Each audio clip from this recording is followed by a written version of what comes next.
ભરૂચમાં કોંગ્રેસ પક્ષમાં એક બેઠક માટે બે અલગ અલગ ઉમેદવારોને મેન્ડેટ આપવાના મુદ્દે ભારે વિવાદ સર્જાયો છે.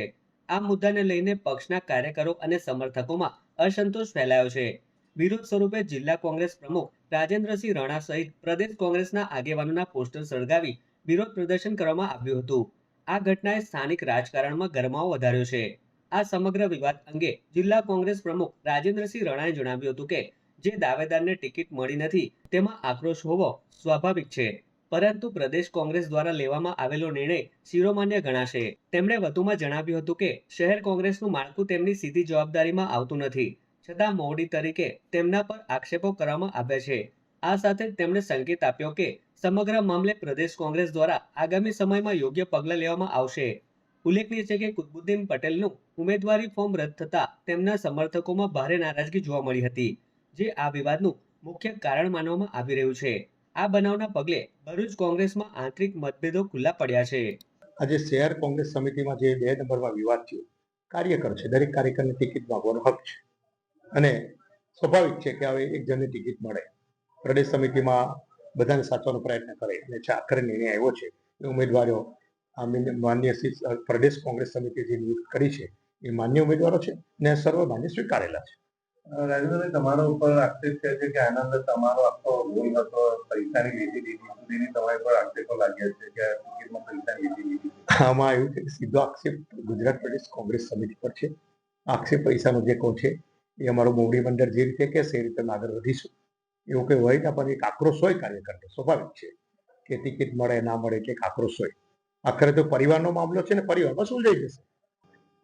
પ્રદેશ કોંગ્રેસ સમિતિ ટિકિટ નક્કી કરે છે, મેન્ડેટ પ્રદેશ કોંગ્રેસ સમિતિ આપે છે અને સીધો આક્ષેપ પ્રદેશ સમિતિ પર છે. એટલે અમારું મોવડી મંડળ જે નિર્ણય લેશે એમાં અમારી હા હોય, એમનો આદેશ અમારે માનવાનો હોય છે. અને એક સ્વાભાવિક છે કે કાર્યકરને ટિકિટ કોઈને મળે કોઈને ના મળે એટલે ગુસ્સો હોય છે, જુસ્સો હોય છે. આખરે તો પરિવારમાં હોય છે, પરિવારમાં બી ઝઘડા થતા હોય છે, પણ પછી પરિવારમાં સમેતા હોય છે. એવું કંઈ બહુ પ્રોબ્લેમ છે નહીં.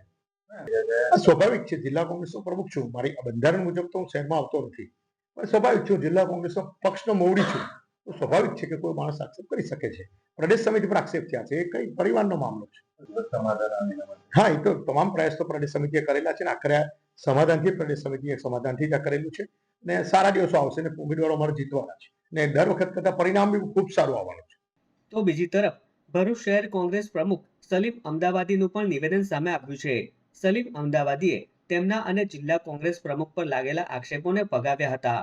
દરેકે પોતપોતાની રીતે પોતાનો બચાવ કરી લે છે. એ બચાવ એ ડોગરો છે કે જૂઠો છે. 44 સભ્યોની જે લિસ્ટ હતી, મને 44 મેન્ડેટ આપવામાં આવેલા ને મેં તમને વાત કરી તે મુજબ એમને ઓલરેડી અમે પ્રપોઝલ આપેલો જ હતો. એ પ્રપોઝલ ના સ્વીકારતા તમામ આગેવાનો પ્રમુખે જે મને નિર્ણય આપ્યો ને સંગઠન સૂચન અભિયાન અંગત લોકલ પ્રમુખ તરીકે અમારે જે લોકલ કક્ષાએથી જે નિર્ણય લેવાનો તે લેવામાં આવેલો હતો એ પ્રમાણે જ નિર્ણય લીધો છે. કોઈ મેન્ડેટમાં પ્રશ્ન થયો નથી.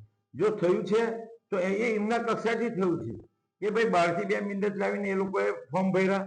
એ મેન્ડેટ કોને આપ્યા, કેવી રીતે આપ્યા, એવી એક તપાસનો વિષય છે.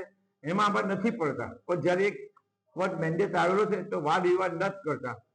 આ વાદે દબાવવાની જગ્યાએ એને જે હાઈ પ્રોફાઇલ કરવામાં આવેલો છે એ દુઃખદ વાત છે. પ્રદેશ કક્ષાથી જે 2 મેન્ડેટ બાબતની તપાસ કરવાની છે, થઈ રહેલી છે ને આવનાર સમયમાં જે પણ મેન્ડેટ એક્સ્ટ્રા થયા છે, નેતરબાજી ઉપરાપરી થઈ છે, એની પર તપાસ કરવાની છે.